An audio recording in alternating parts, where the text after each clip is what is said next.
All right. Hello, hello. Welcome everyone back to It's Been a Minute, a happy hour show. Hey, Big K, how you doing? Hey, Cabana, what's going on, buddy? How are you doing? Not much, just enjoying the summer, getting a little sunshine on the skin, wearing Oh, yes. nice merch. I've been touching the grass for quite some time. It's felt nicer than whatever the heck else has been going on. All right. Well, good to hear. Good to hear. Been all right? Oh, been very good. Very good. Enjoying Nice. myself. Like I said, summertime's been super fun. Super fun.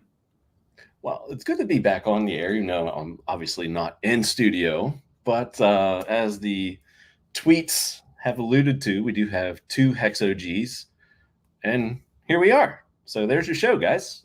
This is it, and we are the two mystery Hex OGs. I'm just kidding. So, were there any guesses out there? I think we had one for like 410s, which was kind of a good one, but I also did say that the images in the tweets were hints as to who they were. So, but one was, I believe, Pablo Escobar. Someone here goes in the Hex community goes by Yash Gobar.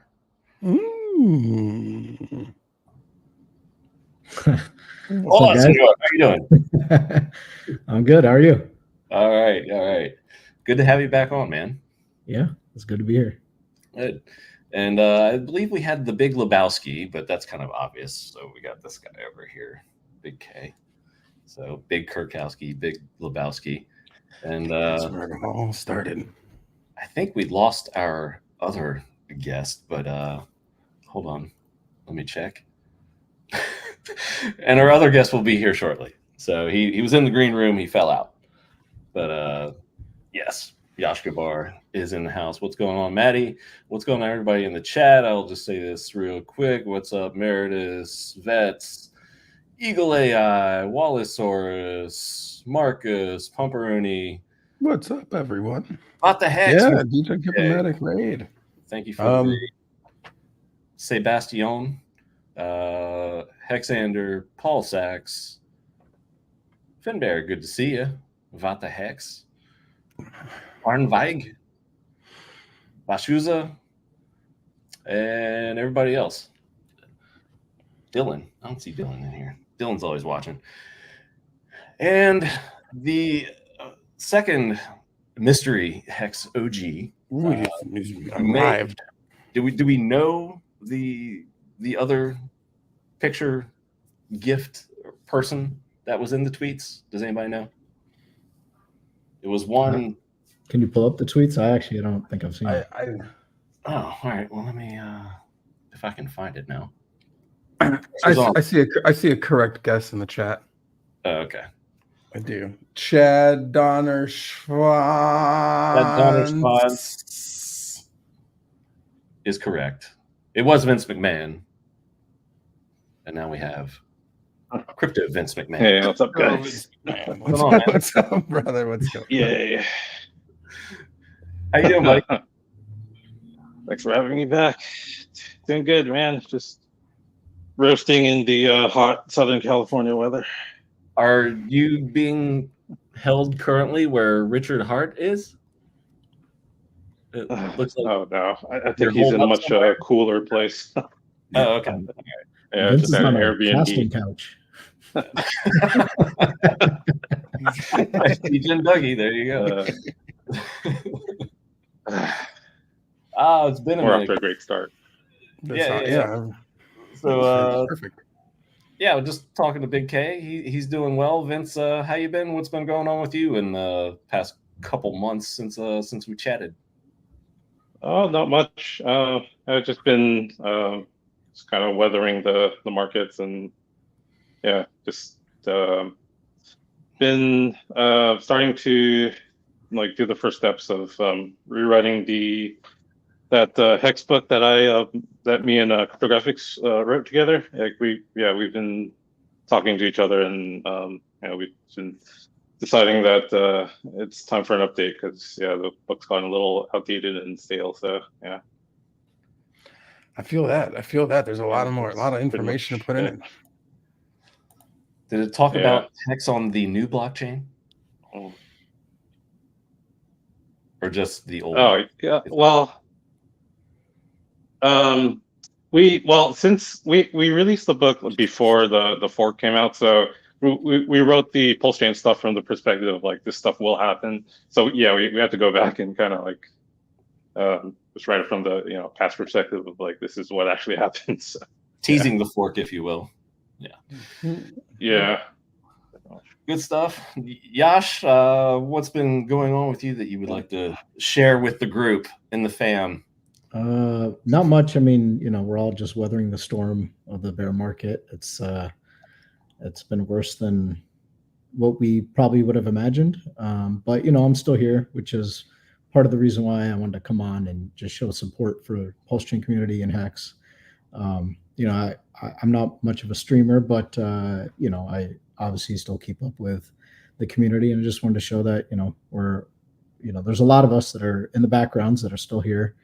And so that was kind of the motivation for this. And then outside of that, actually, Vince just reminded me I wanted to work on something that would help people get onboarded, but not like video tutorials, because a lot of people that have a hard time sitting down, watching a video for 20-30 minutes and then acting on it. Some people are better at some, like a guide or like a reference manual type of thing. And so I did write up quite a bit, and I just actually forgot about it until Vince just brought it up, that he's working on the book. But yeah, I'm gonna finish that up, and hopefully it'll be ready for the bull, so that onboarding will be easier. How do you set up a wallet? How do you manage your security risks, treasure, ledger, that kind of stuff? How to use MetaMask, Ravi, all that kind of stuff. And then, obviously DEXs, and all that good stuff. So it'll just be an easy way for people to reference that don't want to go back and watch a 20-minute video for one little snippet that they really need to hear. They can just go to like a reference manual and just look up the section that they need. So doing that kind of stuff. And then just personal life, I'm going to work on getting a private pilot's license just for fun. Nice. So getting started on that next week. So looking forward to it. Kick ass. That sounds killer. Yeah. Onboarding. That's the this is a great time for it. The deals are endless. We'll be in. I'll say it now and I'll say it again. Probably at the end too. I'll be in Nashville in a couple weeks at the Bitcoin conference, which is seeming to be growing to some epic proportions as of late. Oh, there, Maddie. Yes. See you there. We'll have a booth there for highest of stakes. I'll have a few box sets to give away to some lucky winners. I've got a few that I'm going to bring out there. We're going to have a party. We're going to have a fun Hexagon, PulseChain, whoever wants to come out party, industry mix up. Really just like a happy hour party. Really, it's going to be like a 3 to 6. Yeah. Second day of the event, the 26th, we're going to do like a happy hour party at the One Hotel at their rooftop bar. Got it rented out for us all to come and enjoy some beverages and some apps and onboard some new people. Hopefully not too much commiserating. I think that we've got a lot coming up that's going to be exciting. So yeah, it should be fun. Come on out. I'm guessing there's a lot of security. So there will be massive amounts of additional security, I imagine. I already seen I've been paying attention to stuff that if you want to book a room, you're going to be booking a little bit further unless you want to pay top dollar now after like everything jumped like, double in like the past 2 days or 3 days or so. That announcement, we're going to have 2 different presidential nominees there speaking, will be exciting. Yeah, he's there as well. Yes. Mm-hmm. Wild. So yeah, that'll be a fun, crazy event. If anybody's in the area and wants to come on out, feel free to reach out. Come on out to the party. So it'll be like 3 o'clock on, happy hour time, 3 to 6, 7 o'clock at the one on the rooftop. So yeah, y'all are invited. Come on down. See, happy hour is multiple hours. Happy hour will continue. It'll travel. This is a traveling happy hour. I'm planning on having a live stream there, but it's anything's possible. there are a bunch of cool rooftops in Nashville. So one of my favorite things Well, to the do one- is drink on a roof down there on Broad Street. That's what I'm saying. That's what I'm saying. The one is has got an awesome one, and it's right across from the conference center. So it's the one hotel is it's pretty G. So that's where we will be at. That's where we'll be at. I'll see you there. I'll be coming, and I ran into Big K when we were at the Ethereum conference as well. So that was cool. We had we had a blast out there. Yeah, it was a good time. Yeah, it should be awesome even more fun. I got some fun swag that I got printed up too. All sorts of a few different other goodies. So yeah, some surprises. I'm sure we'll see it all on the medias of socials and all the rest. So yeah, fun stuff coming up. Come on out. Yeah, I think out of the community, I think Big K throws the best parties. So looking forward to Well, it. thank you, sir. Thank you. For sure. This should be exciting. It'll be a little, like I said, nothing too crazy, because I know that like Bitcoin conference is having their after party the next day. So and it's going to be madness out there just with all the added hoopla. So yeah, happy hour on the roof should be awesome for everyone. Should be a blast. Nashville's always like, it's really come around in the past 10 years too, as like a city that I enjoy being in. So I'm stoked to enjoy the weekend there. Yeah, I love being there every time I go. I was there last year, and yeah, you got to know where to go. I mean, there's something for everybody. I mean, you can find bars with less people but still good music. There's pretty much good music everywhere. Or if you're like into like the nightclub country kind of thing, there's it's rocking down there. It is lit up at the late night there out there. That is for sure. Yeah.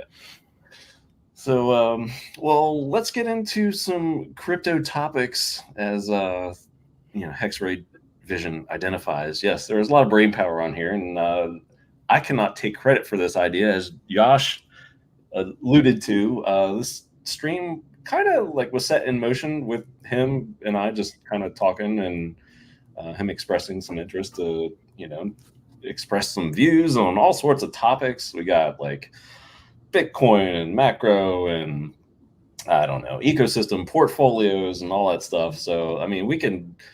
There's some neat airdrops that I can bring up to people too if we want to talk free coins too. That's something free coins. So yeah, there's two different free coins. I don't think we've discussed about recently. If you're a hex staker, that is. I know of one. What's the other one you were referring to? So the two that I've been paying attention to recently is the liquid hex from Ben. That's super neat. A lot of restrictions on it. Yeah. And then the other one is Hex One. That's the T-share borrowing structure. Yeah. That just is like in bootstrap mode or whatever you want to call it nowadays. Right now, those. But from what I understand, native hex stakers get airdrop at the end of that. It's like it's 1/10 of what people that bootstrap get, but you get some. If you got native hex stakes, you're going to get some free coins. And I know Vince tweeted about this before, but could you tell us a little bit more, Vince, for those who may not be in the know on this one? Oh yeah, actually the one made by USCG Vet is Hex Rewards, not Hex One. Hex One is the other one. I'm not exactly sure who the founder is, but yeah, it's funny. I was actually telling Josh a few days ago about the Hex Rewards. It's basically just another like I call it like a freebie coin just for hex stakers. Just kind of like Communis and Hedron, and you can kind of like claim mints when your stakes are done. Yeah, you can claim based on your legacy stakes that you've had from the early days, and I think it's kind of something like game theory that I haven't really looked that deep into, but like for example, like once you've claimed your HXR, you can also like send it back for a multiplier for future claims, and yeah, it's got this weird system of its own, and yeah, it's just another thing to that the founder said he just wants to like help incentivize good staking behavior. So yeah, that's just pretty much another one of those bonus coins. Yeah. I'm all about it. I'm all about it. Same Yeah. thing with that liquid hex. That's like Yeah. you had to do all the right things though. So like if you did anything naughty whatsoever, then you don't get anything with it. The liquid hex one. Yeah. So even if it was like you stay unstaked early to restake longer, all that anything is, so like the supply is super small because of that. But if you did the right thing, I mean, that's there. Like I said, any of this is all pretty cool. So I'm stoked on some free coins. I like a little extra something from a something. So I can't complain with those guys' work. So yeah, it's funny. I actually had a little back and forth with Ben on Twitter because when he was sort of designing the tokenomics for Liquid Hex, he what he ended up doing was he ended up like basically penalizing anybody that ever did any ES on the east side. Any ES, at which I respect his decision, but I sort of disagreed with it as well because back in the early days, a bunch of us OGs, like when we were sort of figuring out the t-shirt system and that we could like ES some of our shorter stakes to put at the back of our ladder to extend to get more t-shirts. I feel like that wasn't. That's something that should have been like sort of made as an exception, but it's hard for people to. It wasn't in the founder spirit. to tell. So yeah. Negative spirit of an ES. And you know how it works is like there's ways like he penalized people that are selling that sold more than like 30 grand or 50 grand worth. But only if you sold out of like two different pools. So if you like if you move the coins to another wallet or whatever, there's a lot of ways around it. But how would hindsight's always 2020? It's like it is what it is. I kind of like it. I kind of like the neatness of it. Even though a couple of my wallets might have sold a couple coins here and there, I might not get the stakes, so but that's life. Anyways, free coins, they're fun. Go check them out. Those ones, I got them, and maybe I've sold a few, just a few, just to check, to make sure it's safe. It's all good. Free money. Well, for those who qualify. For those who qualify. As we usually start here towards the beginning of the show, we usually talk a little bit of macro, and that was kind of on the list for Yash to speak a bit about. I mean, if you'd like to. I mean, where do you think we are? Just, I guess, in overall U.S. markets, and then we can kind of just segue into crypto markets after that, because really they have been going separate ways. So, and just like that car was going a separate way. But anyway. Yeah, I'm going to apologize in advance. This has always been a problem whenever I stream from this apartment, is that this area is like always filled with cars that love to rev their engines and make a lot of noise for no good reason. So yeah, that's going to happen a lot, I imagine. But yeah, I had a helicopter fly over earlier, so it's all right. Yeah, macro. I mean, I think there's two different economies. So when you're talking about macro, I think there's a lot of different ways to look at it. When I talk to family, friends, they generally are very bearish on the economy. They're like, I can't hire more people, I can't expand my business, inflation is high, all the things that you would expect. And then you turn on Bloomberg, you turn on any of these YouTube guys that talk about whether it's crypto or they talk about just stocks and everything else, and you look at NVIDIA and it's through the roof. And they're like, yeah, this is bull market, everything's great, things are pumping, soft landing, blah, blah, blah. So in my opinion, yeah, there's two economies, one for goods and services, the regular folks, and then there's the asset economy, which is print to go burr and price go up. And so if we're talking about the real economy, I've never been in the camp of a soft landing. I think there is a lot of trouble coming up. When it happens, I'm not very good at predicting. And those are two important things. One, you have to be able to predict when something happens, and then you got to get on the right side of that trade. And so, as far as as far as what I see happening, I think banks are over leveraged. If you look at their unrealized losses, I think they have an extreme amount of unrealized losses. And at some point, when they are trying to return a profit for their investors, they need to have a positive yield. And because they're holding all these really bad bonds that are returning negative rates, I think at some point that's going to crash. They're going to be forced to sell their assets that are not returning positive rates, and I think it's going to cause turmoil, very similar to the GFC. But if you look at the GFC, what happened back then, and I think this might relate to crypto in the sense that when the GFC happened, the real world economy went into bankruptcies, foreclosures, 10 years of down and sideways. And this is the global financial crisis, 2008 for those trying to play along at home. Yeah, sorry. So, I mean, that's what happened in the real economy. But in the asset economy, stock market recovered within 6 months. And so, markets are generally forward looking. So when I think of crypto, I think it's probably going to respond in a very similar way. So that, I think the prices will pump. We'll go through some turmoil, but things will recover. So I am still bullish, but with the caveat that I think there's trouble coming in the economy.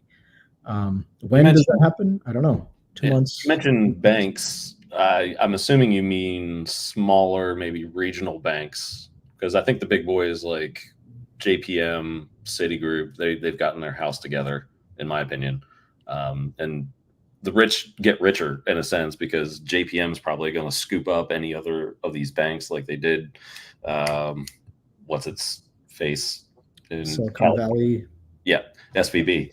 And they have enough cash and means to do it, and they're just standing on sidelines. Their stock is like a 52-week high or right near it, and like I said, the rich get richer, and these kind of mid-sized banks are the ones that have the most commercial real estate exposure, which is very high risk right now because the interest rates have been so high for so long.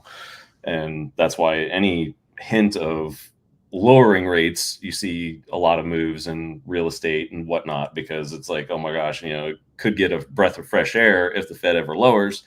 But some people were expecting 6 rate cuts this year, and that was just absolutely crazy, in my opinion. I was like, I would think you'd be lucky if you get a couple.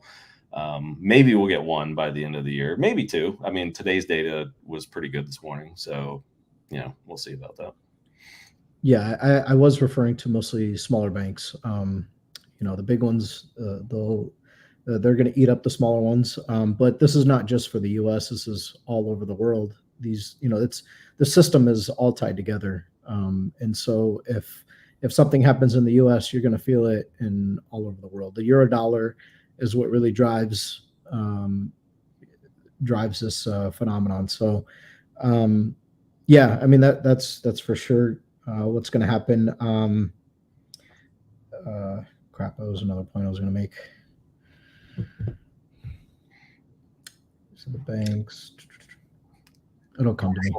Real estate, I don't know. Oh yeah, commercial real estate. I mean that we obviously know is also in a big problem, and that is smaller banks are holding on to a lot of those risky assets. So, there's some turmoil coming there. And the thing with housing is a little hard to say, but I don't see how it would be immune if the only thing that the Fed can really do, and it's a lagging indicator, is whenever it cuts rates, it's not because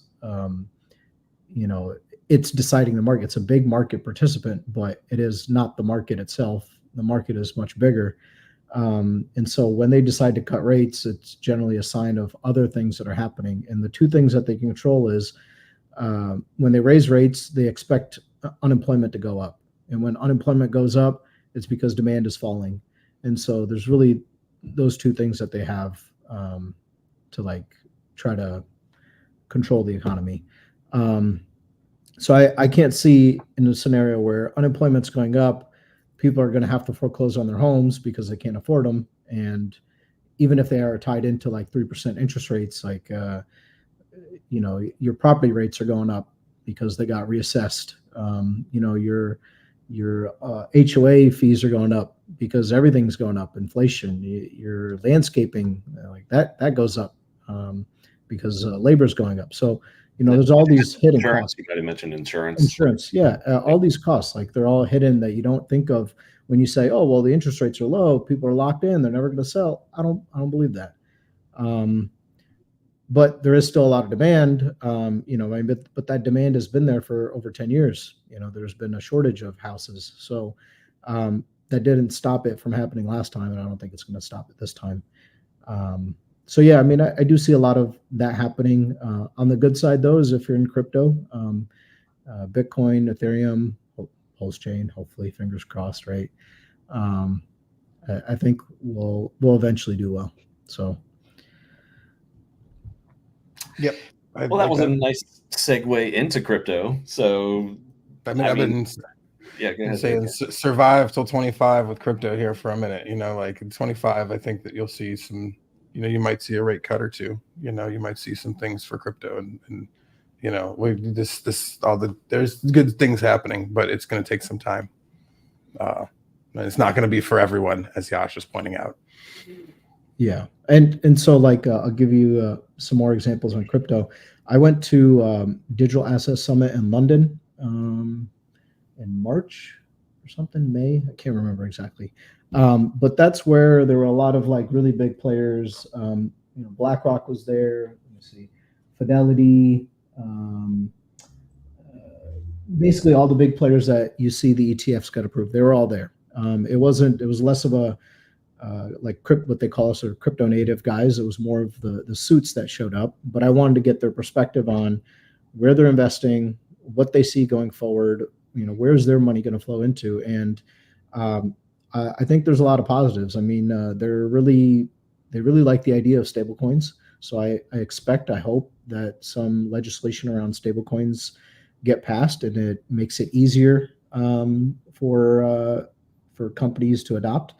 In the place where stablecoins, and I think you already see it with Tether or something similar, but they can hold as their collateral bonds. So U.S. bonds can be held as collateral, and those are earning yield. And so now you have a yield potential by holding these stablecoins. And so these big companies, when Ethereum ETF goes through, like that money is going to flow into those kind of ideas. So I am bullish on that. I'm bullish on these ETFs because even with Bitcoin, we haven't seen full-scale Bitcoin deployment of the ETF because these things get launched in stages. So if BlackRock gets approved, all of the banks that work with BlackRock, they have to go through their own procedure of getting the paperwork done, and that can take months until they're now approved. And then each bank that BlackRock works with, they all have to do this. So it takes a lot of time for these things to trickle down into the economy, and we just haven't seen it yet. So I'm bullish on that. I'm bullish on Ethereum ETF. I'm bullish on the things that we built on Ethereum. Solana has its own potential as well. A lot of money is floating around over there. So yeah, in general, I think, and ETH staking. These guys, they love the idea of cash flows that you can get with an Ethereum ETF when staking is approved. Those are major events, and I think people are undervaluing how high Bitcoin and Ethereum can go. Because if these guys are getting in at like 70,000, they're going to want a 2x. For it to go, to 100,000 and top out, like that's not enough for them. So an Ethereum, I think, is going to go past 8,000. I think 15 is more reasonable, and I think that's bullish for a lot of people, but I think it's appropriate. I think there's a lot coming. I'll take 15,000 ETH, but I'd also take 8, man. Yeah, it's conservative. It's good, but I think there's a lot that people are undervaluing right now. Yeah, and you mentioned the ETFs. I think that was, in hindsight, perfect timing because we kind of just shot right up after the ETF launch. I think Bitcoin might have been like high 40s, something like that, if I'm not mistaken.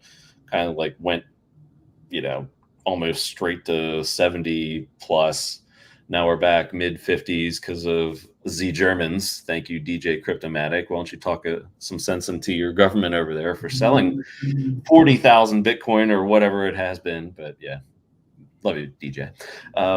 But yeah, it's kind of like fallen right into a lot of accumulators laps. I think Binance has been scooping up all this stuff. I mean, when you think about it, I think tens of thousands of Bitcoin have hit the market, and we're on it like 57K. So everybody was worried about the Mt. Gox with their, what is it, 9,000, 10,000 BTC?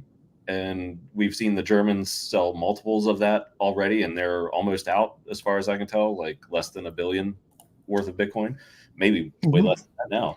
So if the market is held up this well, and there's, I mean, maybe less than 20K Bitcoin left to sell between both of those, and who says that Mt. Gox people are going to even just dump everything, and who knows when? Yeah, they might not even sell. The people that are getting the Bitcoin back are the type to hold and even buy more. So yeah.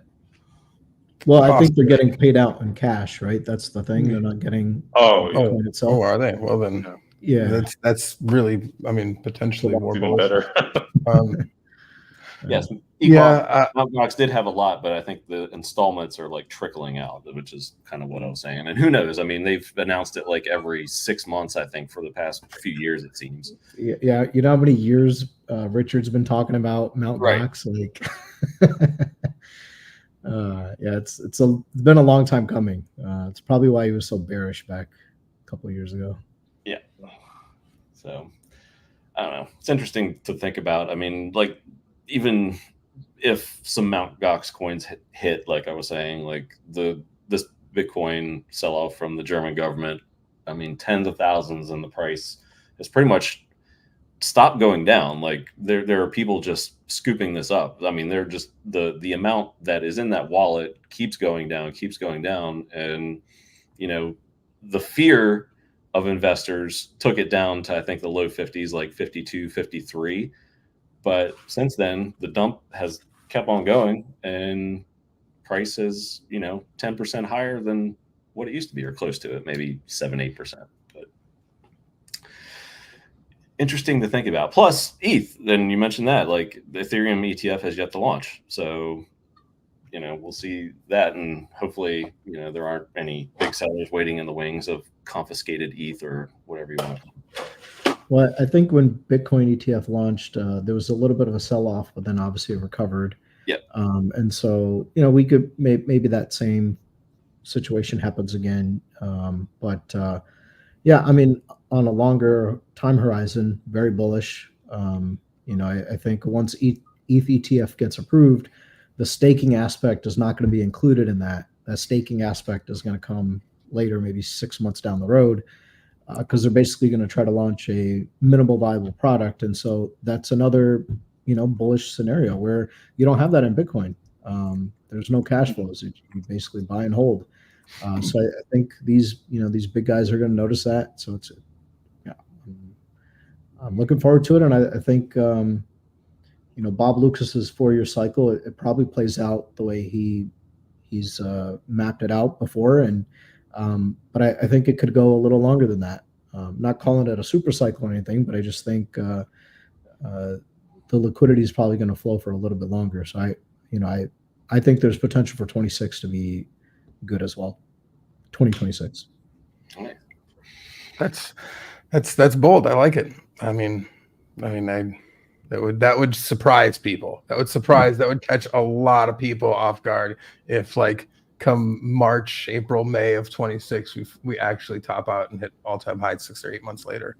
That would be, I mean, yeah, I'm not basing my decision making on that, but it's a possibility, right? Yeah, no, I mean, so I don't want somebody to walk away with this and be like, all right, I'm waiting for 26. Like, no, I mean, this is speculation, but I think there's reasonable amount of evidence to support something like that, given how slow these ETFs are going to move.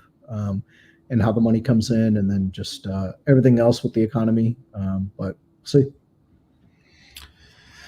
Yeah, and we've butted up against this 70+ K level in BTC. I mean, once that finally breaks, that next move is going to be super quick. I think you'll see 10% moves in like a day or two. Like, that's how fast this thing can move. And once that resistance is finally taken out, I think, 100K is like a logical target / sell point for a lot of people. Some people might try to front run it. So we might hang there for a little bit, and then I think we have at least another leg to go. But my target's kind of like 120-ish, but I'll be thrilled if it goes higher because I'm all about it. I think 200 is pretty reasonable. Yasko Bar the Bull. I love it. Yeah, I mean, I think we undervalue how much money they're going to print, how much money is going to get floated around. We didn't see 2020 coming. We didn't see 21, right? It was just an insane amount of money that was floating around. And this is the game that they've set up. Like, they can't not print money. Like, that's the one thing they won't do. Like, they're not going to vote for austerity. Like, that's not happening. They're not cutting down interest payments and entitlements. Like, it's not going away. And then they're not going to let interest rates rise because they should have risen much higher if they actually cared about the economy resetting itself and all that. But then the U.S. is going to default. So that's not going to happen. So the only option they have is to print money. And I think, if you're able to recognize that and take advantage of it, which I think things like stocks, gold, crypto, that's the way to go for that. You stand to do, either you're going to break even with inflation or, hopefully you'll do better. So, Gold's on an absolute tear. And I think it's going to continue to do well because, they're settling their oil payments in gold around the world, China, Russia, India. So like that stands to continue to do well. Any other thoughts on the majors before we get a little dirty, gents? The majors? The majors. Bitcoin, just Ethereum. Yeah. I mean, the transition into that, I think that the things that have been surprisingly doing well, not surprisingly, I guess. We talked about it actually last time on Happy Hour, has been meme stuff. It's been a super flourishing meme season for the past 6 months or so, and I think that might, as ETF stuff comes out, I think you'll see more utility blue chip based movements. I don't think you're going to see it as hot of a meme market as we've seen for the first half of this or quarter of this bull market here. I agree. They have been super hot, and I don't think that. What would you attribute the meme craze to? Like people getting the lack of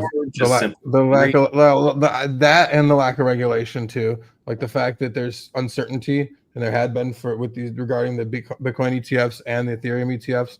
I mean, you get the suits are going to wait until there's clarity before buying things that are actually worth money, whereas degens are going to play fun games with dog pictures and shit. I mean, that's where a lot of money has been moving around. If you look at several other chains and you look at highest volume shit going on right now, it's Shiba Inu dog, Trump, Joe Biden, whatever the fuck, like as much shit slapped together as possible, cartoon characters and shit. So like, and that's like I said, it's across the board. It's like Ethereum and Solana and eHEX and a lot of base. Yeah, a lot of this different shit that's going on. Yeah. That's the hot thing right now. There's other things going on, but I think that has really played out for a while. I don't think it's gonna continue. I mean, meme stuff is always going to be around, but I don't think it's going to be the central focus in the second half of this bull market. If you look at how much sports gambling has grown, I think it's similar phenomenon to that, where people are like, yeah, I could just make money, gambling on some meme coins or on sports or whatever. So I think they're different but very similar situations. Yeah. And what about our blockchain that we know and love and hold dear to our hearts, PulseChain? Because we've had our share of memes on this thing. And I think that is pretty much, I mean, they're like Big K said, there's going to be memes everywhere. But the plethora that we've had on this chain, I think, has to do with almost boredom with waiting for resolution as to what will the main coins do, like eHEX and PulseChain and who knows Inc or whatever. And it's just kind of like out of boredom. The chain's cheap, you can transact for super cheap, and it's just like a playground. So yeah, if you're holding on to any sort of major stuff that's printing any yield out there, in PulseChain land, you're degenning some of that into some other stuff. A lot of people are, you see it like very clearly happening on chain, you know. So what can you say about that? You know, like you said, I mean, the cool things that are actually like, you know, helpful infrastructure aren't actually that cool when they, you know, it's always like, oh, this came out, but it takes time to develop. It takes time for users. All that stuff takes time. So, you know, what doesn't take time is funny pictures and sniper bots. You know, that's instant, you know. Yeah. Well, what I saw is like people saw Solana doing really well with the memes, and then they're just like, well, it's working for them, so let's just try to do that here. So at a point in time, I think people did try to support the utility tokens, the hexes, and you know all that stuff, but then they're like, this just isn't working, and it, you know, they just like, oh well, they're doing this stuff over here, let's try to bring that over here. And I don't fault them for it. It makes sense to, you know, come to that conclusion. But it is, you know, that's just the situation everybody's in. Like the utility tokens out, you know, in Ethereum haven't been performing well either. The layer twos haven't been performing well either. They did have their run up earlier on that we didn't, but like they, you know, they yeah, they're down pretty bad. So I think it's just a situation where everybody's kind of in the same boat. And when things turn, and it seems like those things are about to turn with the ETH ETF, yeah, I sort of expect it to transition back to the main coins. You know, my biggest holding is still Hex. I still believe in Hex the most. And I obviously hold the bag of a lot of other stuff, but you know, a lot of the utility stuff, I really like pHEX. I think that, you know, they have a great team. They do a great job. And so I like holding stuff like that. But yeah, I don't really play around with the memes too much. That's just, those are small little plays and then I get out very quickly. But yeah, I think it'll change. And it depends, I guess, for some people, because some people will refer to a couple coins as meme coins, where others are like, well, I don't really consider it a meme. It's more of like an incentive token. Wink, wink, nod, nod. So it's, you know, if that's the case, I own some meme coins.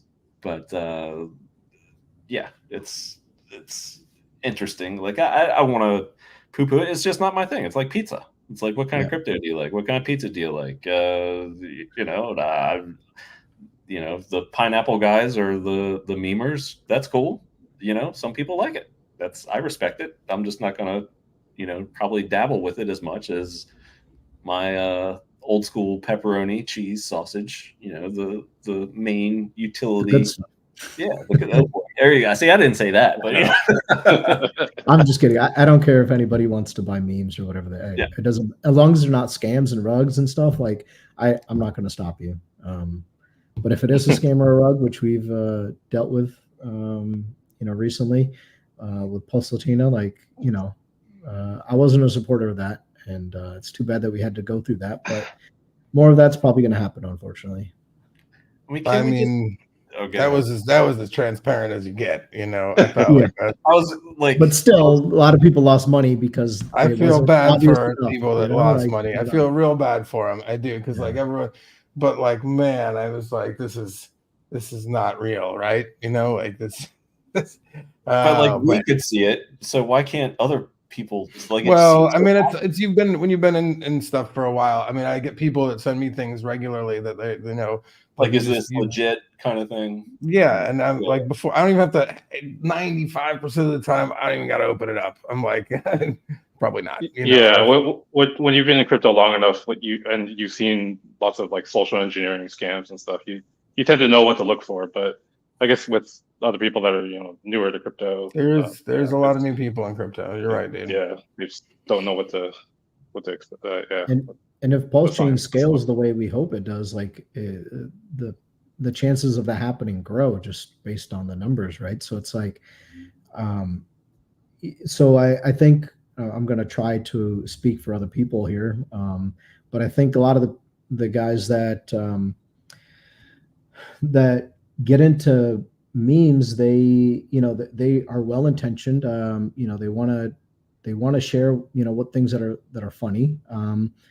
And it just sometimes gets carried away, you know, and these plays are basically leverage plays on PulseChain and Hex and everything else. And so they're like, well, I can make, a bunch of X's, then I can rotate it back into this. And, it makes sense. But I think, there is somewhat of a responsibility to try to help people see that, I'm not just trying to shit on your bags, but I am trying to help you. And this is why, and I've been here long enough to know that this is probably not good for you. Right. It's a fine line to walk because sometimes you just don't know. This is true. Yeah. And sometimes things just don't pass the smell test immediately. And people have to remember too that like when you're in a game of crypto, which is already like you're in a very highly technical field to begin with what you're degenning around with, so like, okay, go play some what's the DraftKings, right? Like you go look at the statistics on that and like you think you might have some chance on that, but the actual truth is there's like 98% of the people lose and a very small percentage of those people win. And the ones that are winning are like when they've like gone on, I've seen an interview where they interview those dudes. These are dudes who are like already masters level plus statisticians. They have incredible spreadsheets going. They are tracking statistics that you never even knew existed. You didn't even know these statistics existed. They're just and like then you're going to try. Right? Yeah, exactly. And the same thing goes with bots and meme coinery. You might be having fun, or somebody might think that making some cool pictures is a cool idea. And I'm all for all that and everything. But the truth is that there's people, highly technical individuals that are scanning the blockchain constantly, looking for opportunities to snipe any of these projects and to, sell down mercilessly on anybody trying to pump them. So like, you have to be aware that like you're unless you got some kind of insider information or something, you're fighting an uphill battle, a real uphill battle there, where everyone else is basically has way more higher skill level to take your money. They're there to take your money, and they've got the tools to do it. That's what it's all there for. Yeah, it was fun. Like the very first year, like the daily fantasy or like football, like you get up in a Sunday morning and put in your lineups and stuff. You could compete like right at the very beginning, but once like the algorithms and those spreadsheets that you were talking about took over, you could just tell like you got no chance, and the high scores just went way up. The division becomes stark. That's what's nice about fantasy football when you play it within a group of people or something like that, because like the skill level is relatively reasonably close, and everybody's got a reasonable advantage. Like there's nobody's that assumes a crazy advantage or not, but it's really difficult to win on anytime you put money involved in it, and you better have some technical knowledge. Otherwise, just buy good stuff and go do something else with your time.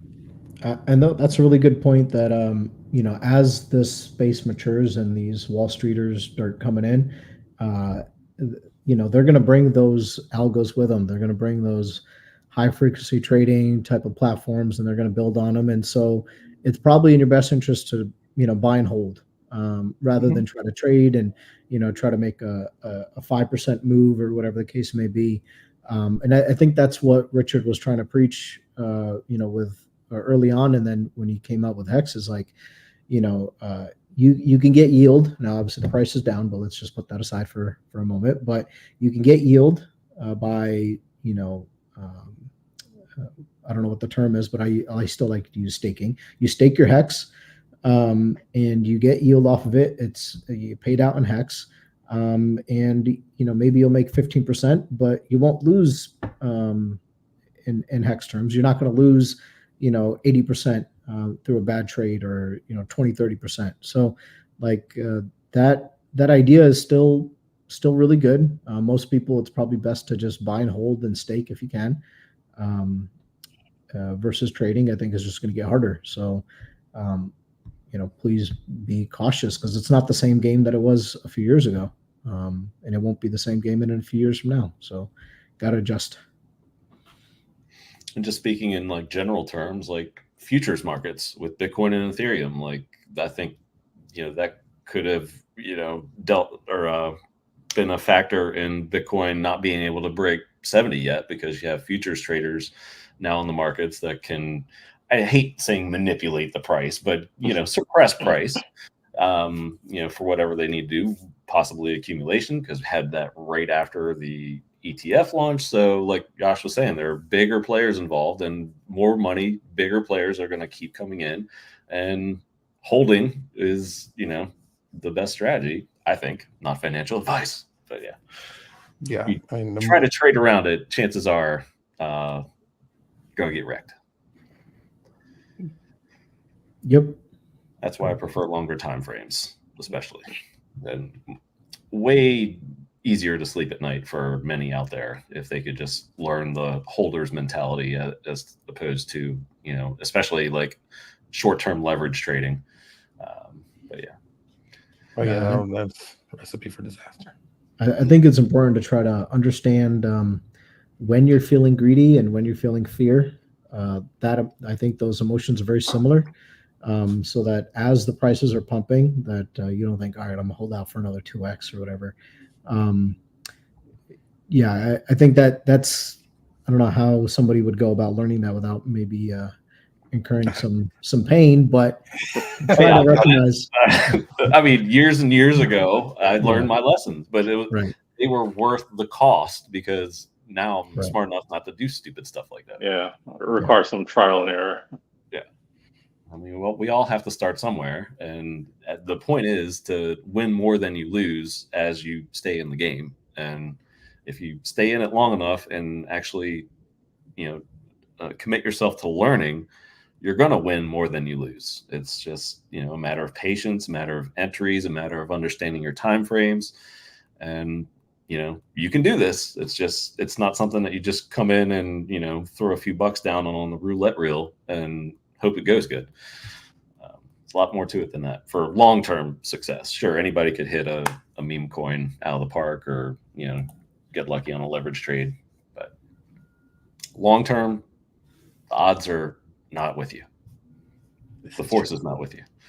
Just like the force is not with the Acolyte TV show that I've heard. I haven't watched it, but I have like a 15% on Rotten Tomatoes, and I refuse to watch it, even though I'm a mega Star Wars fan. So, yeah. Dylan actually destroyed that franchise. Oh, for sure. Dylan actually told me to watch Dune 2, and that's something I would recommend if you want a good sci-fi movie to watch. Dune 2 is really good. D-U-N-E? Yeah. Yeah. D-U-N-E. Yep. Yeah, I saw the first one. It was all right. But... I had the same reaction, and then I watched the second one, and I was like, wow, this is really good. Yeah. Maybe I'll have to watch the first one again just to get my brain in, because it's kind of like its own universe in a sense. So it's good to get familiar with that and the characters, and typically like to watch the original before I do the sequel. But I have heard good things about Dune 2, actually. So the first one I think was just a little slow, and the storyline just I wasn't familiar with Dune, so it took me like a minute to figure out what was going on and how the things worked. But then Dune 2 really picks up. Does it give you a recap at the beginning, so I don't have to watch Dune 1? I feel like I didn't watch Dune 1 recently, and I felt like I picked up on it all right. I'm sure there's things that I forgot, but yeah, I think it was okay. Is that on the Crypto Vince movie list? Funny enough, I went into Dune already liking it because for those that don't know, it's based on novels that were written like back in the 60s, but also like in the early 90s, like Dune 2 was an actual like computer game that you could play, and it was one of the first like real-time strategy games I ever played on computer. So yeah, I was a fan for decades before this even came out. So yeah. Nice. We talked a little bit about portfolios, which was on the list. Got into it, Josh. I mean, feel free to share whatever you feel comfortable with sharing, but I did hear that Hex was your number one coin. That is eHEX, right? Yeah. Here we go. So let me just get into this first. So at the whole time of this fork, like, I mean, like there were just, you could see it on Hex Whale Bot, just like EESs and buys and sells of massive size on both chains. And some were quite vocal about, even before and after the fork. And, I went back and forth with, Yash a couple times on Twitter, and that my main thing was I didn't really disagree with his bullishness on pHEX and his bearishness on eHEX. I was just more, I guess, I want to say maybe concern's not the right word, just about like the optics for those in the community maybe staked like 15 years out.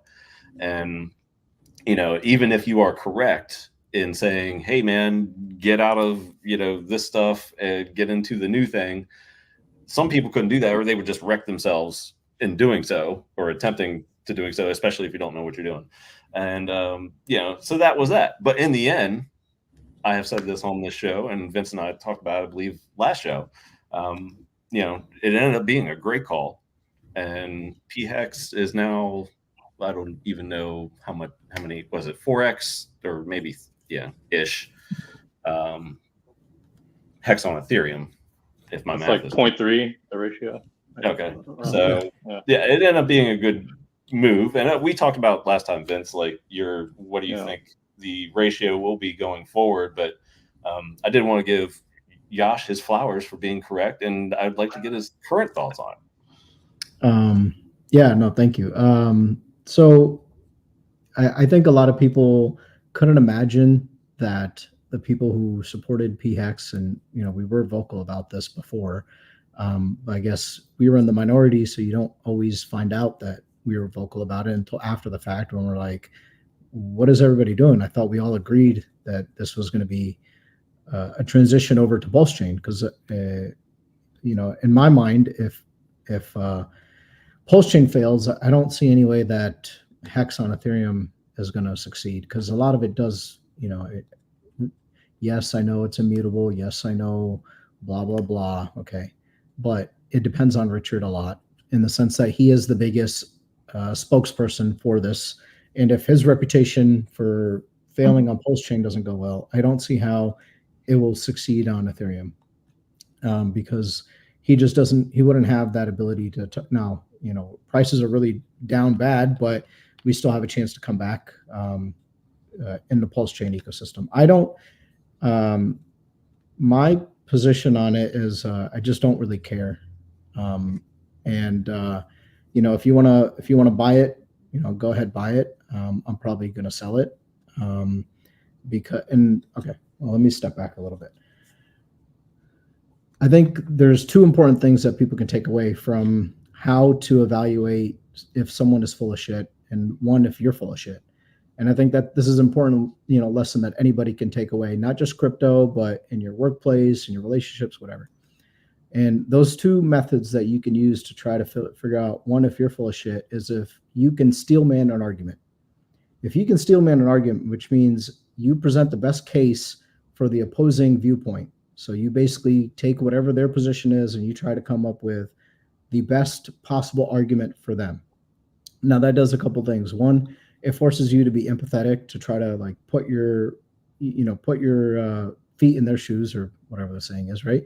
So empathy is really good. And if the person is a reasonable person, they're going to recognize, hey, this guy's making an effort. But when you do that, you might realize that your position isn't all that great, that maybe you're a little short-sighted on something. But maybe you realize, actually, no, my position is great. And maybe the other person realizes that you're presenting their best argument, and it's still not as good as your argument. So I think that's one way to kind of figure that out. And the other way is to ask the person that you're talking with, is in what circumstances or what kind of data do you need to see that would change your mind from the position that you're holding?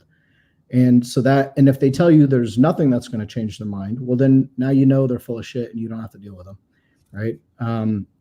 Or if, you know, they avoid the question, then, you know, that's another signal. So it's not foolproof, but those are two very good ways to approach, you know, a disagreement in any position that you're in life, and try to come away with a better understanding. And so with that said, I think my focus, I fully believe my focus early on, the first 6 months after the fork, was like, I was trying to share these ideas of why I think Hex on PulseChain is where we need to put our focus on. And the reason why, eHEX still exists, that's fine. But the reason why I didn't want to be vocal about supporting it, because it splits up buy pressure, and that is important. And I don't think the liquidity games are as significant as people wanted them to be, to believe that they would be, in pumping the price, and a whole host of other reasons. But I was met with a lot of pushback, and when I feel I'm being disrespected, I'm not, I can't talk about the ideas. I'm going to be disrespectful right back. I'm going to retaliate, and I think a lot of people saw that and they didn't like it, and it took away from the message. So, that was my mistake. That I should have shown more restraint. But I think a lot of people were pretty nasty, understandably so. You're talking about their bags, and so I can get that. And Cabana's point where people were staked out for a long time and they couldn't, do anything and act upon it. But, you got a copy, right? And so maybe you couldn't take advantage on the eHEX side and make more gains, but the copy was the copy, and then you're on PulseChain. And so everything that you had over there is still existing over here. So you didn't have to do anything, was sort of my response to that. So it wasn't really about, it did become like, hey, I wanted to prove everybody wrong, but that wasn't my motivation. That's just not my personality to be like, haha, I make all the best great calls, because I've made plenty of bad trades and mistakes. So it really wasn't about that. And that's also not really why I came on the stream. It's not to like gain sympathy, or I really don't care if people like me or disagree with me. But I think everybody did, become pretty nasty towards each other. A lot of relationships did fall apart from that situation. And but it was kind of always going to happen this way. Like you can't really keep a community together for this long and have agree on everything all the way through. So it's unfortunate, but I think now things have settled. I can't stop people from promoting eHEX or whatever the case may be. Gas fees are pretty low, and that's actually where they have a point, is they can buy, stake, and end stake for pretty effectively. But I don't know if that's going to hold out, and I wouldn't want to place my bets on the gas fees remaining low all throughout this bull cycle and going on into the future. There's just no indication of that changing, and so PulseChain does offer those solutions where gas fees are low. You can buy for very low fees and stake for very low fees and unstake. So all that considered, and there's more, but all that considered, I think PulseChain is where we need to put our focus. So yeah, I mean that's basically where I stand on that conversation between the two. Well, we started that conversation. Oh, by the way, clip that, somebody, because that was excellent. Yeah. An excellent explainer. We started that conversation. Yeah, I was teasing about eHEX in your portfolio, but what other coins do you like in the ecosystem? Because we've messaged back and forth, and we shared, which is really funny, a lot of the same tastes in coins. So please do tell, or feel free to share what you feel comfortable with, because I would love to hear about my coins. Well, I mentioned one of them. I think we're on the same page with pHEX, or pHEX, or however you pronounce it. I actually don't know. I like them because they have a great team. They do buybacks with the revenue. And if you look on pHEX versus Pulse, that chart looks really good. It looks really good. I think the team has done a great job in there. They, for unnecessary reasons, they get a lot of hate in the community, but they're just a DEX. They don't, hopefully they'll roll out some of their other features in the future, but they launched. Right? Huh? Well, they're not even really a DEX. They're just really an aggregator. Oh, too. sorry. Yeah. I apologize. They're an aggregator, right? So like they launched without ever doing a sacrifice. They had a fully complete product, and yet still people have a problem with them. I don't know. It doesn't make any sense to me, but I mean, it makes sense to me. People want volume other places, and so they want to convince you that aggregator bad. And that's just not how. Oh yeah, they were complaining that pHEX didn't route through their DEX or whatever. Yeah, I remember that. Yeah. Yeah, I mean, I followed the conversations. I just highly disagree with that reasoning and logic. It's net very much a benefit for the community. But that aside, I'm invested in the pH products, Fame, Fiat, pHEX, and now 2FUX. Could you give me your thoughts on that? Because we were on the same spaces, and you had spoken up. When you're with your thoughts, you're pretty vocal, as always. Shocker. About, I guess, the transition from pHEX to 2FUX and how you thought it could have been done better. And I think I was in agree with you, but I'm not on the back end of these things. We're just kind of like holders of the tokens and part of the ecosystem from that standpoint. But I thought you brought up some fairly good discussion points.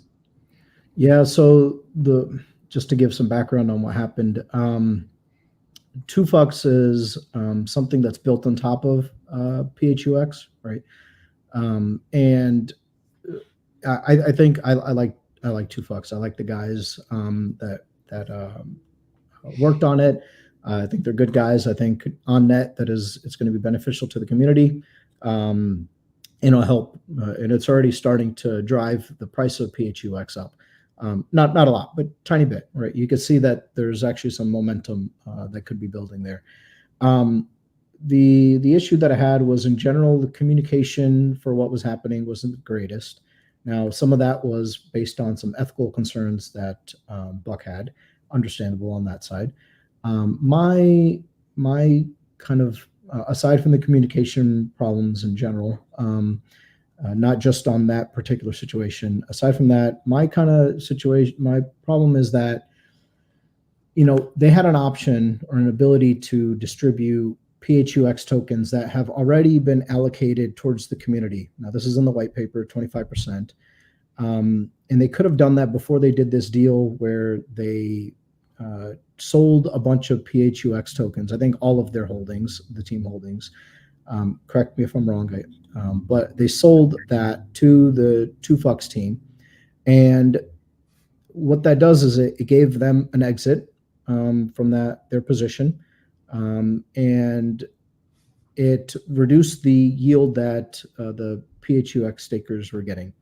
And so one way to kind of help massage the situation would have been to do that pHEX distribution of that 25% that has been allocated if they had done that before the deal was completed.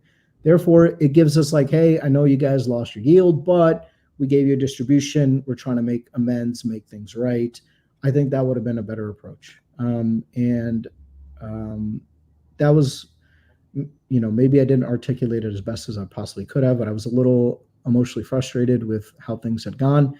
But that was kind of the situation. And so regardless of that, I am still a supporter of pHEX. I'm a supporter of Fame, Fiat. Never sold the token. I hold it. I get PHLP from staking my casino. Yeah. And I think Fiat in the bull run will do well. It just takes time. So I'm holding. But it was just in that moment, I was just a little frustrated with how things went down. So we've got the pH ecosystem, Piteus, we got P-Day coming whenever, I guess if bull vibes ever come back again, I think that's the only way that launches. I sacrifice for that. So, yep. and that's mostly just because I support the team. Yep. I think they're pretty ambitious with what they're trying to do with integrating AI. So hopefully they can, meet the timeline, that it happens within the bull market and not after it. So but then here I'll tell you a meme coin that I like. I like SolidX. Funny. So do I. Yeah, I hold SolidX, not a lot of it, but I like Solid Hex, the guy that's behind it. I think he's a good guy. He's supported the community in a lot of different ways, and he has a lot of funds to help support his token. So I think it was good. I think they had when that started pumping, they brought over a lot of people from Solana, and so that was cool. It gave some exposure. There were people asking questions in the telegrams and stuff. So for that reason, I think it's good. And he's he likes Richard Hart's tokens as well. So there's Solid X, which is the token, and Solid Hex, which is the guy. So slightly confusing, but yeah, I like that one too. I think in the bull run it will do well. I think it helps support a lot of the other tokens that are in the community, and so that's good. I think he also goes by the nickname Fire Whale as well. So. Yeah, Firewall. Yep. Yeah. The Firewall, yes. The Firewall. Yeah, speaking of like other chains, I mean that's a good point. Is if people see something pump hard enough, like and shows up on Desk Screener, they're going to be like, "Whoa, what's this?" and come over. And that was clearly the case when SolidX had that monster pump. And then it's just after that, it could pump again maybe someday, maybe harder. But at the same time, I was just in the Telegram room a few days ago, and I think I saw another person come over from another chain, and they were, informed from one of their friends that was in PulseChain, or they were talking about Firewall, and he decided to come over and put money in. So it's baby steps like that, and there is some truth, and people just hope for a pump, I think, is when they say this, but there is some truth in the fact that green candles, nothing pumps up price like green candles, and green candles make more green candles because it brings all the eyes on it, and whatever coin it may be, especially at the beginning. And I think that's a great example of that idea. So we've seen it work, and perhaps we'll see it with the RH coins at some point in the next year. Don't know. We can hope.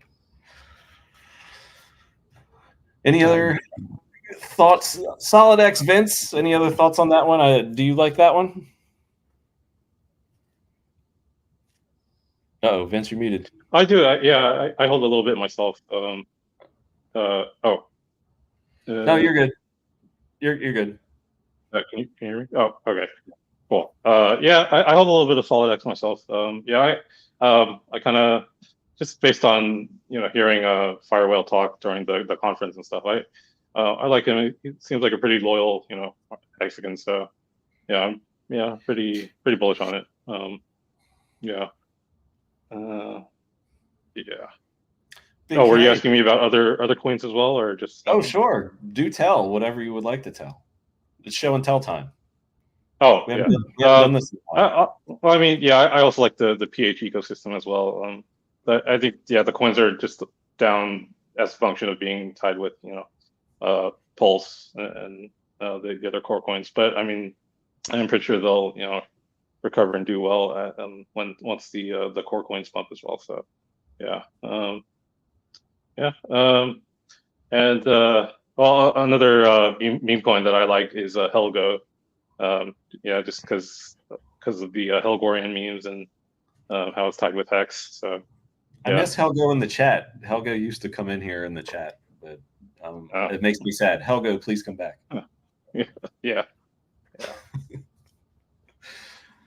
that's pretty much it. Big K, while we're on the subject of non-major RH ecosystem coins, before we do our last segment here, any coins you're liking that isn't named PulseX, PulseChain, Hex, or Inc?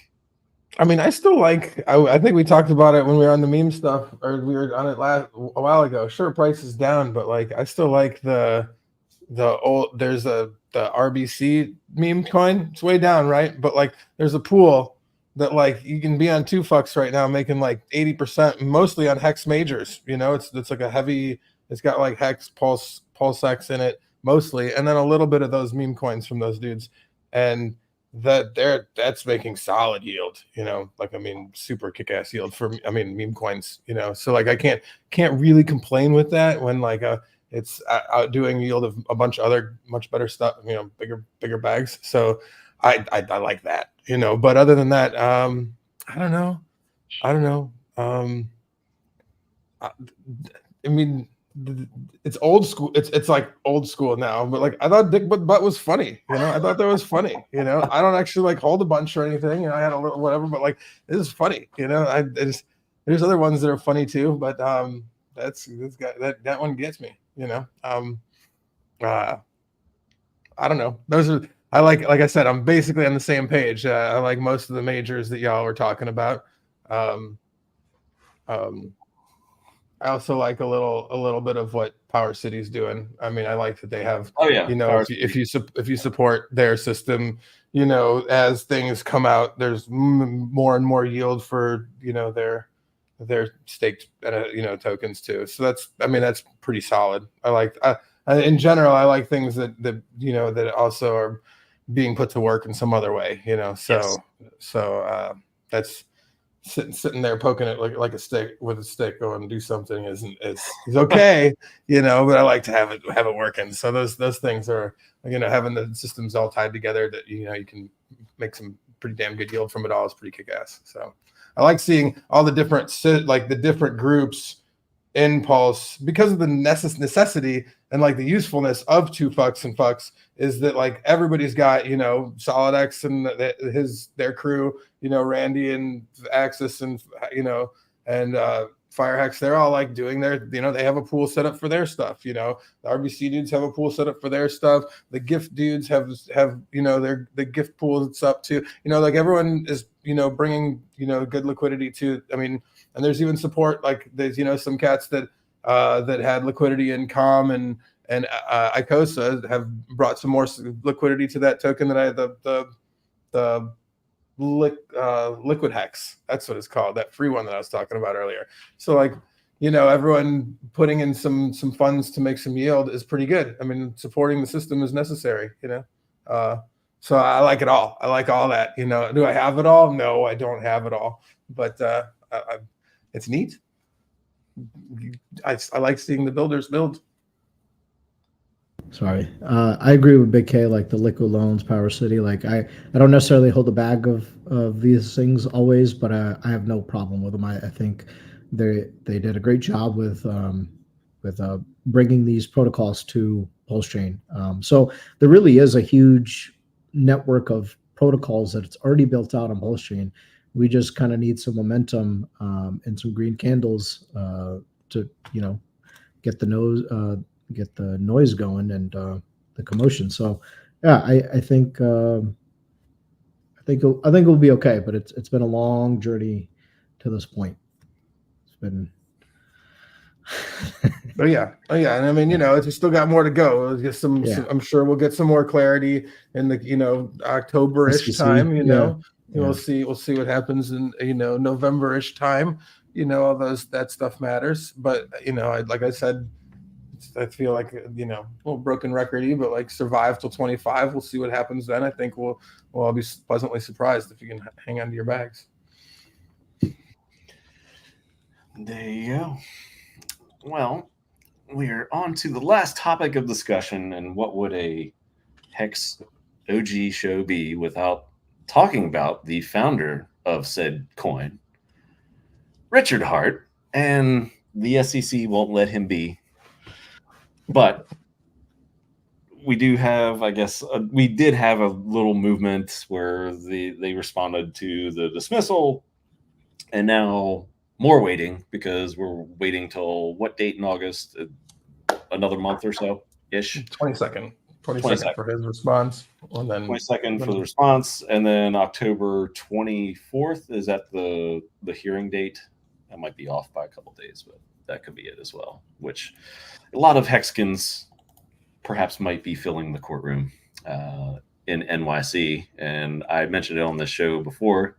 I echoed Yashko Bar's sentiments in that if you do decide to show up, please present yourself professionally. Yeah, try not to look like me, guys. Don't look like a bunch of bums, or, it'll be, or you can just walk in a bunch of tank tops and be like, I'm wrecked. The SEC did this to me.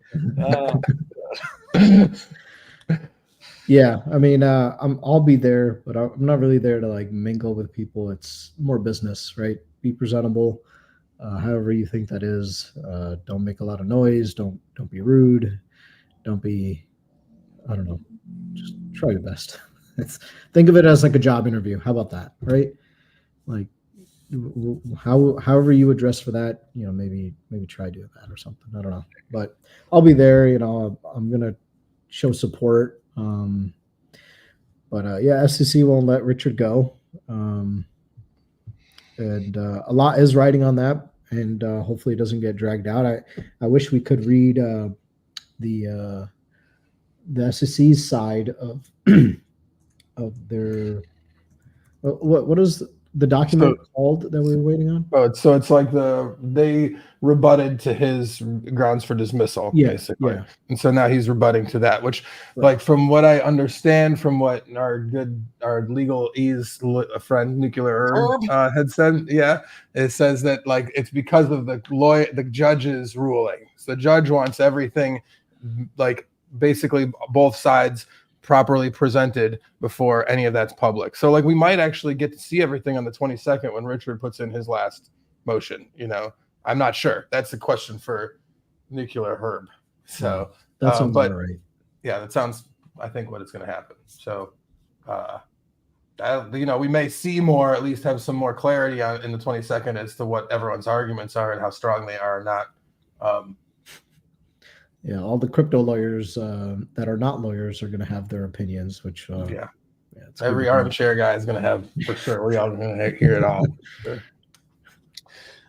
So yeah, and I'd like to say we're not legal experts by any means, but the concept of suing software is comical, just outright. So there's that, but we'll see how things go with it. I guess the more fun thing to think about is if Richard Hart does prevail against the SEC, which I would think a lot of people in this community, reading everything and knowing about crypto that we do and knowing how bad the SEC has been with a lot of cases of late. If he is victorious, what happens after that? There's been some chatter on some, YouTube channels and Twitter spaces and whatnot as to, does he just stay dark? Does he never come back? Does he start streaming again? And I think Big Pep actually got into this on his most recent stream, which shout out to Pep. Good to see him doing streams again.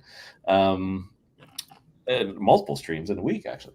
But it's a fascinating thing to think about, because hopefully within months, or maybe 6 months, less than 4 months, who knows, we could know the answer to this question. So does Richard come back and at least publicly appear? And by publicly appear, I mean, like, say on YouTube, or does he kind of just like lay low? Because if he lays low, then I don't think anybody's fooling themselves if he just becomes a Satoshi and disappears, which he did.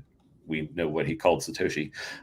If he becomes the very thing that he called Satoshi, then the blockchain / community is pretty much screwed, in my opinion. But I don't think that's going to happen. But what are y'all's takes on that? I guess I'll start with you, Yash. Yeah, I've been vocal about this as well. I just want to hold Richard accountable for the words that he said. And that's that, he's not going anywhere. That he's, he's going to be here longer than we will. I think that was one of his more recent tweets, not more recent, like within the past couple months, he said something to that effect. So I want to hold him accountable. I can understand if it is just because of the case that he's not streaming and yada, yada, yada. Okay. Hopefully it gets dismissed. I'm not preparing for it to be dismissed. I'm preparing for this to be a very long process, because it's the most reasonable thing to assume at this point. But if it gets dismissed, I mean, great, right? Like, I think that will print some green candles for sure. But yeah, I mean, I would hope to hold Richard accountable to just stick to his own word. That's what he said. He said, he's brought up Satoshi, he disappeared. He doesn't speak for you. Vitalik's still here. I'm still here. But now Richard does tweet. It's nice. But I'm not pretending like him streaming isn't a much. Him streaming is much more significant than him tweeting. Yeah. Yeah. Excel. Let's do that. Son of a bitch, I'm in. Let's call What it say the you, hex Big K, coin. on this matter? What do you think? How do you I think mean, it handles it? like, you know how it is. I wish I'd like for us to find our way to green candles without the necessity of Richard's involvement. I mean, but I do understand But what is the likelihood of that ultimately? I'm telling you, my fan. I thought we were just living in. We were just asking if this is just fantasy or real life here. So I'm just trying to live in both worlds for a second. No, I would love for that to be the case, and I do think there's possibility for it. There's a lot of great stuff built on Pulse, and there's a thriving community. You know, in spite of many weeks of downward, candles. So I do think that that's possible. Now, not as probable. We like some sort of clarity, even if and even if it is the worst case scenario, they tell him he's got to disengorge or something and not speak about his products or something like that. I mean, that would be worst. Like I think one of the worst cases in it all. But I do, but like you have to prepare that that's a possibility too. But I still don't think that like ends. It's not like we all just like, oh, pack it up, guys, we're going home now. Like I don't think that's the case either. So yeah, I'd love to see him back, but I don't expect it either anytime soon. So everybody else has got to figure it out. But yeah, same thing as what Yash said. What did Ripple do when XRP settled? Like a 3.5, 4x, like in an instant, something like that. Like went from 20 something cents to over $1, 20 whatever. So very possible, but like, I mean, we need some more clarity on things. We need to know. Thank you, sir. I appreciate that. It's not even Richard. It's the SEC in general, right? We all know like how difficult they've been. They just want to legislate through lawsuits rather than coming up with good set of rules and or being transparent. They're not even transparent, right? Which is probably the bigger problem. So yeah, I mean, the case has something to do with it, but I think in general we do need more clarity. They just need to leave DeFi alone and assume that people will take the risks that they want to take, and maybe regulate just the exchanges, the CeFi stuff, and the stable coins. I think that would be fair.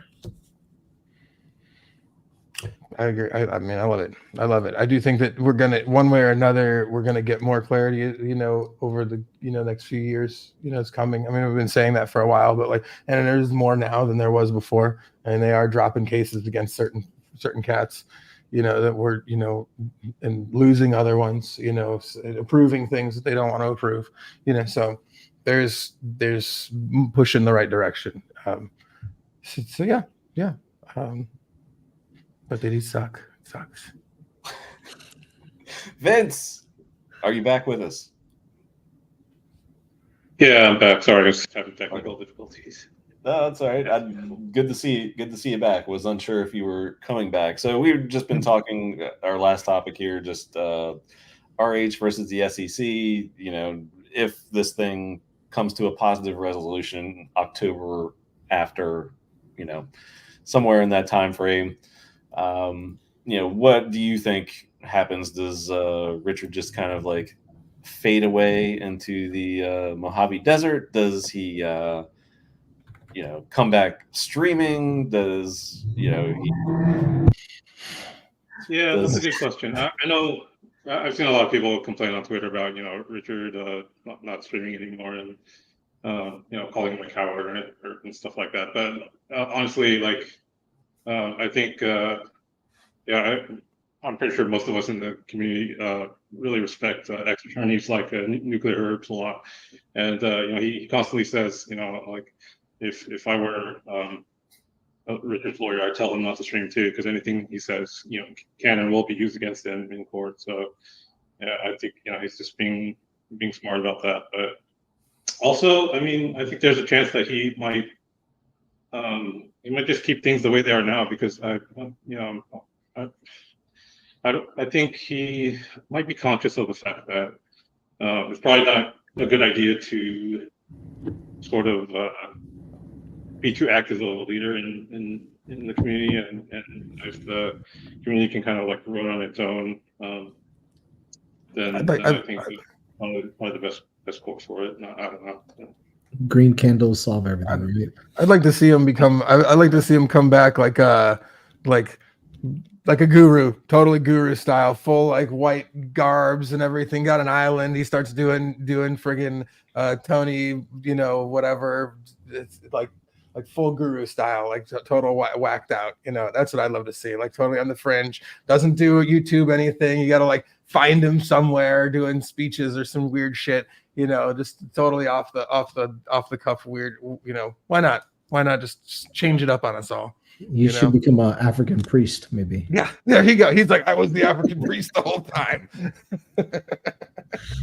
Yeah, that'd be great. I want the whole pre-hex RH back, so a mix of everything, just like nothing ever happened. I want him, looking good in a suit in Malta or wherever he was, speaking at a conference. I'd want to see him, do streams for hours and hours, not just, to satisfy, holders, pump fantasies, but, talking to the community, questions, commenting on, what's been built. I would just love to hear that. I mean, so much has gone on since he hasn't been here, or around, publicly, with the exception of Twitter.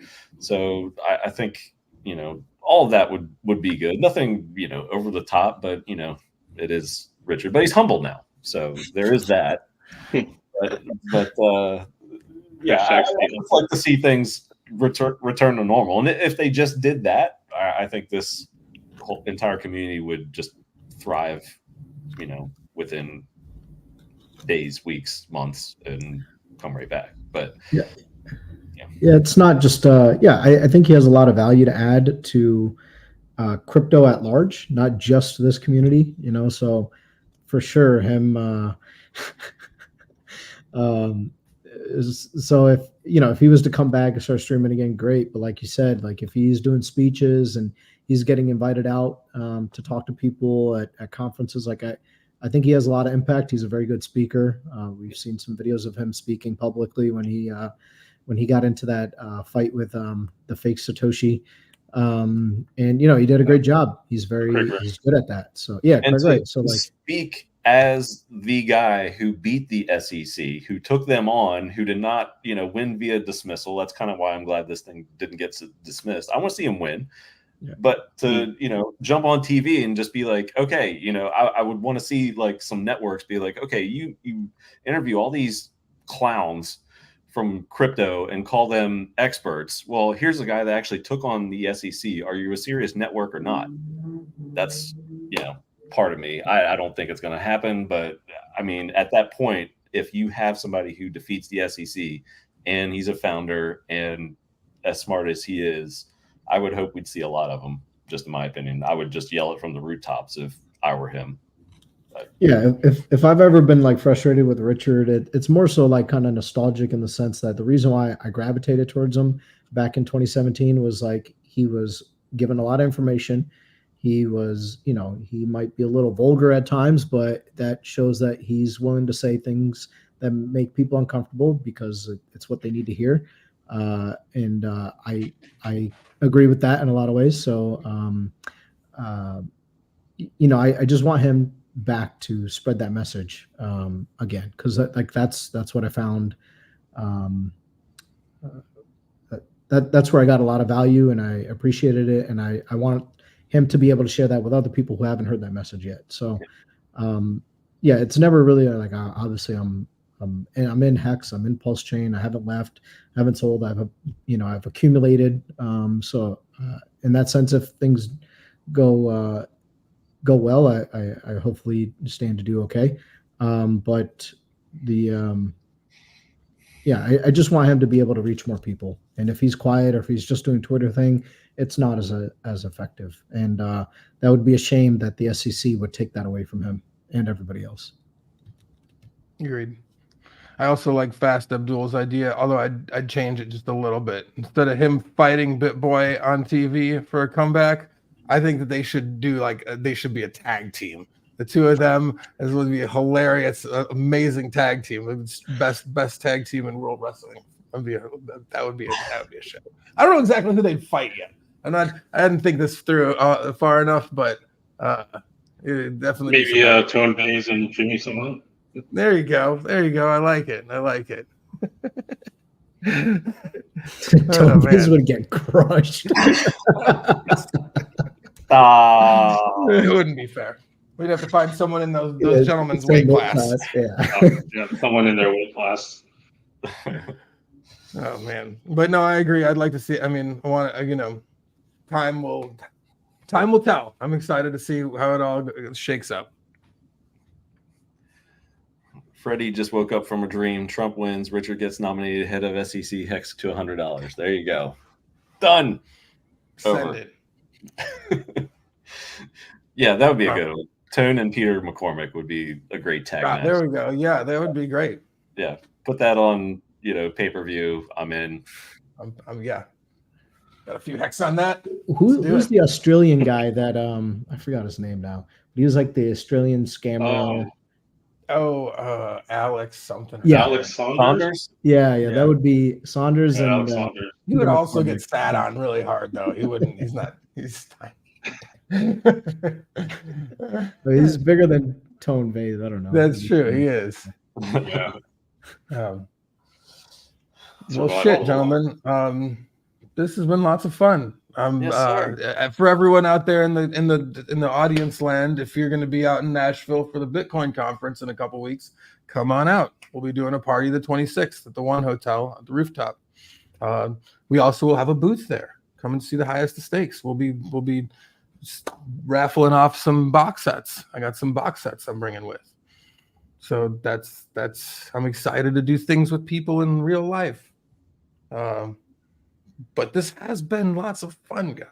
Yeah, I appreciate it. And It's been a long time. It's been good. Before we go around and do our final shills with Vince and Yoshka Bar, take a quick panel vote. Should we play the commercial before we go out, or no? That was on in the green room.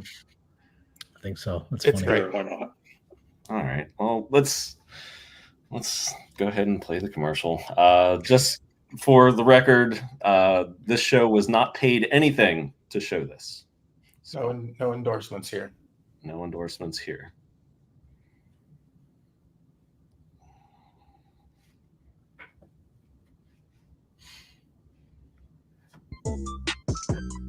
Make sure to check out Pulse TV on Deck Screener.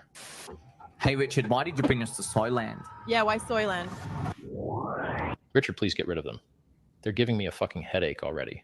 I wanted to hang out with you all. Thanks, Sack Daddy. Is that a giant red candle? I love red candles. I'm not going on it. I'm too bullish. Plus, Summy, you can't go on. It has a height requirement.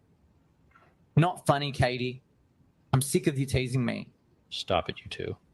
Can I please get a ticket for 3? I'm sorry, sir. The small one can't go on the ride. Please do something, Richard. It'll break out of your skull if I have to. Listen, name your fucking price. I need those 2 on that ride now.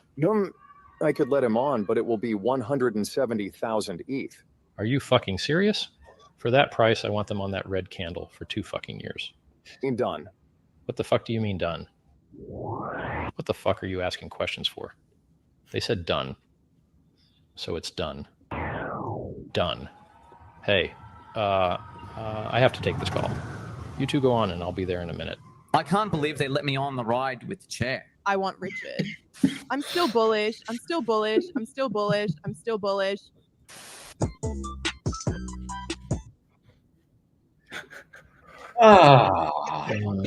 Well, there we go. I mean, those videos are so good. They're so funny. I don't own any of the PTTV tokens, but I love those videos. I love them. There's more out there if you would like to go find them in the depths of the. I didn't even realize there was a token associated with that. Interesting. Yeah, PTV I think is the token. I don't have any again, but I love those videos. They're so good. So with that being said, we have the commercial obligations out of the way. No obligations. Again, we were paid nothing. Crypto Vince, where can we find you? Anything else before you go?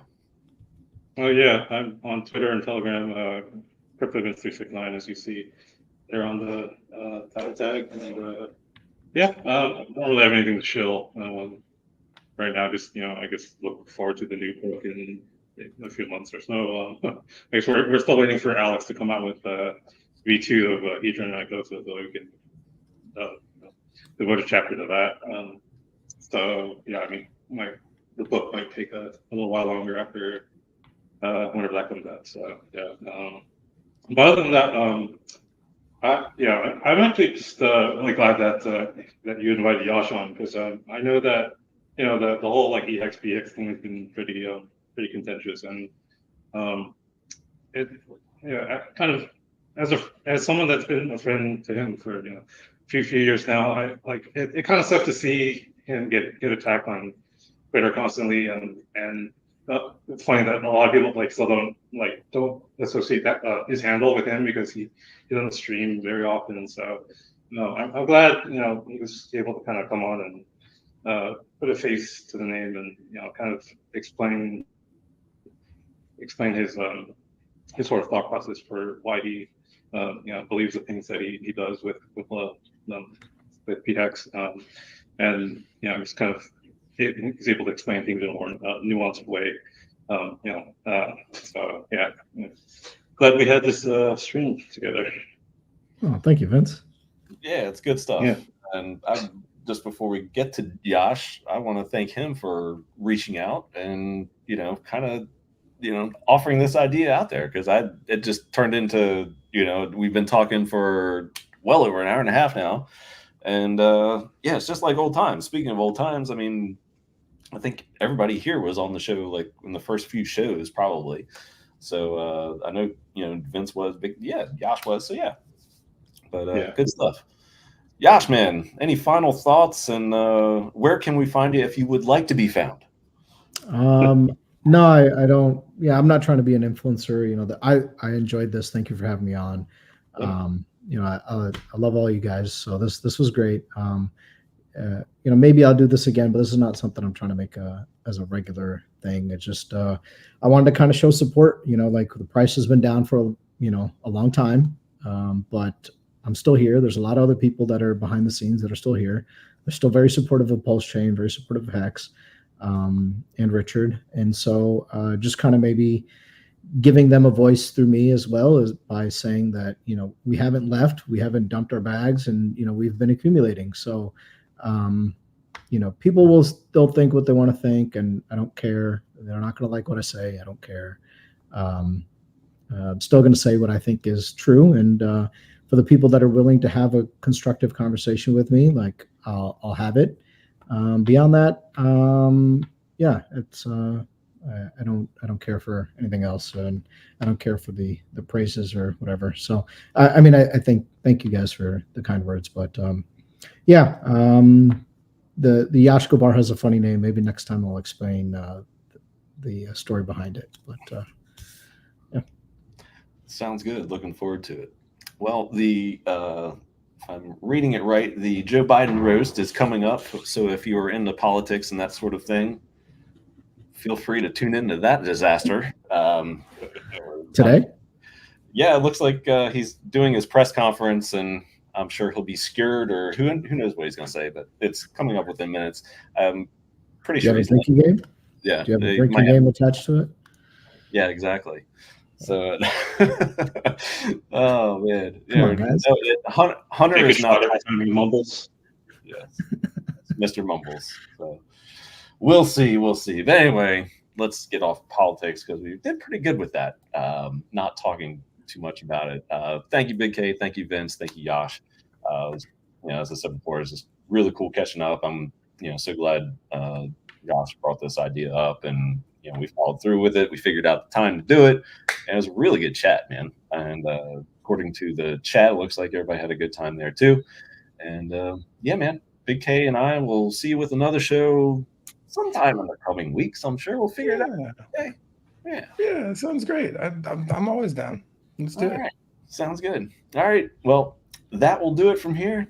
Cheers, everybody. We will see you. I got to remember my camera's down here this time. We'll see you next time. Cheers, everybody. See ya.